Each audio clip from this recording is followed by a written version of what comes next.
Okay, in this problem, I have an overhanging beam, okay, and I want to find the slope and the deflection at E, okay. Now, I have to break this up in a little bit different sort of a way, which is I'm going to break it up into, well, let me just start doing it.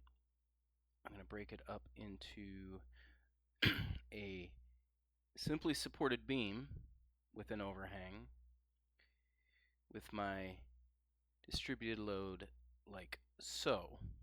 Okay, that'll give me basically from A to B what that looks like, right? So if I think about how my beam will go, it'll look something like that with um, a thing like that, with a load like that. Now, the other thing that I've got is I'm going to take the overhang portion, okay, and break that guy into a fixed situation like this with the overhang. But now it's not exactly like that, because the other thing that I'm creating there is essentially a moment, right? There's a moment that occurs at that point that I'm not taking into account with this fix. This will take care of the distributed load, right? But I need to take into account that there is a moment going on at that point. So I'm going to then take and I'm going to look at the overhang again and include a moment that is equivalent to that moment up there. So again, these are W. This one and this one is W. Now keep in mind the length of this side is lowercase a. Okay, so the reaction moment up here on this guy is going to be a over 2, right? If I sum the moments, the midpoint is a over 2 times WA, so it'll actually be WA squared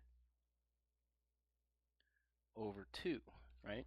Which is what that moment I'm going to include over on this guy will do. Okay, so I have to include that moment over here and basically take the what's happening on that. So again, something like this is going to look more like that on that um, uh, supported beam, simply supported beam. And again, what happens on this is that overhang just kind of continues on. So there's some continuation from the distributed load, and then some that comes from the fact that I'm adding on theoretically this um, fixed beam, this cantilever beam, okay? But in that cantilever beam, there's got to be that internal moment that I've got to include, so I have to include that as well. So there's actually 3 pieces to this problem right here. So with that, okay, I'm looking for what's going on at C. So I'm going to start by finding the slope. Okay. Okay, so the slope at C.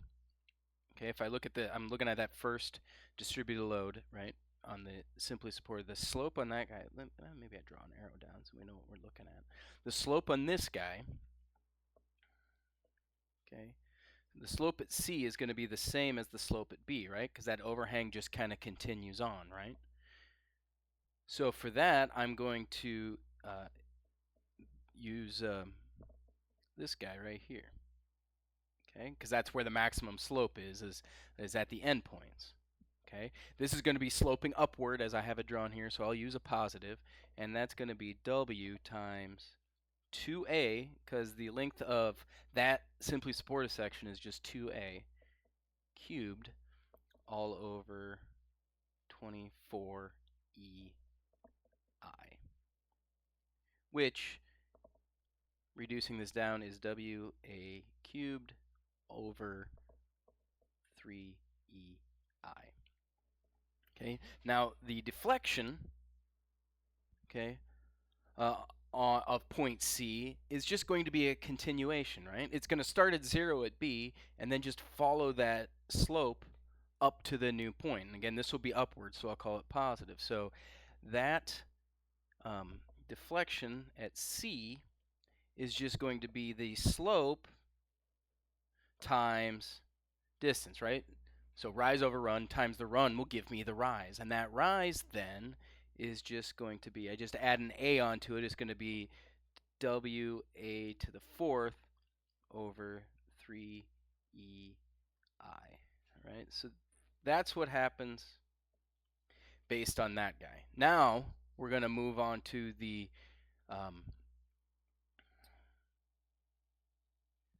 we're going to move on to the fixed, right? The cantilevered portion. Okay, and I'm going to use, for that guy, this is the endpoint, so this one's pretty straightforward. Okay, I'm just going to use this guy and this guy. That'll be the deflection due to this. These will both be down, so these will both, these should both be negative. Okay, so the deflection on this guy, or the slope on this guy, okay, is going to be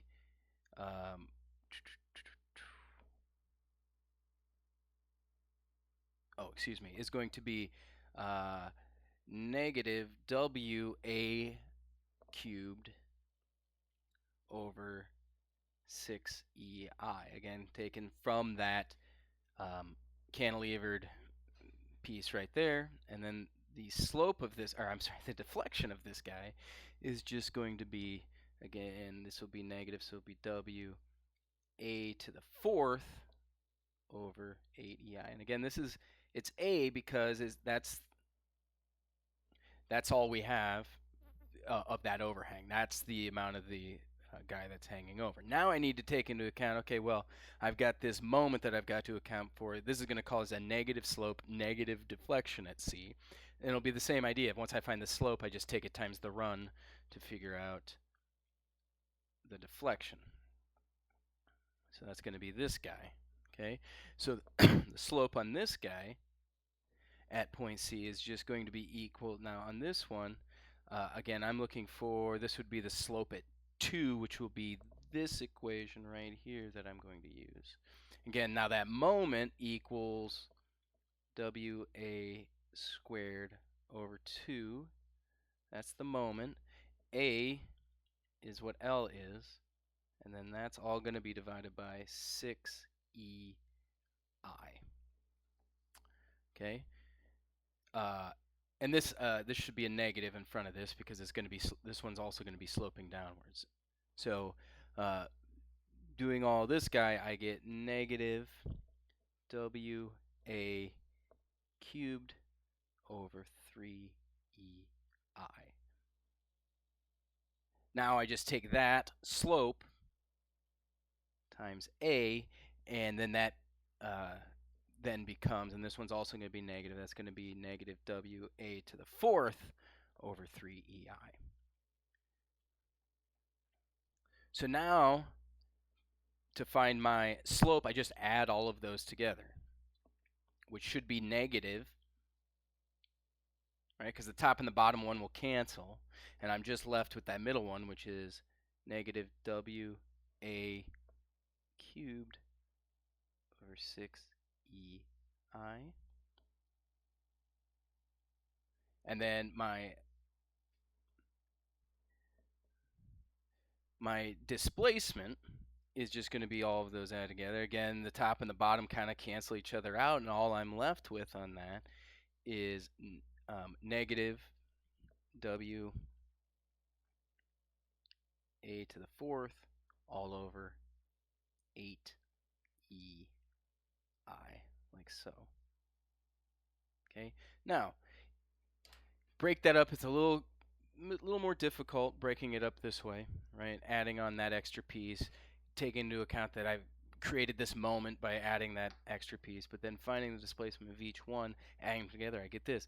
You can look back at the previous video where I did this exact problem using integration, and you'll see that you get the same answer here. So a little trickier than some of the other ones, but doable as long as you're careful about, if you add that little section on, including, the moment from that cantilevered support and so on. So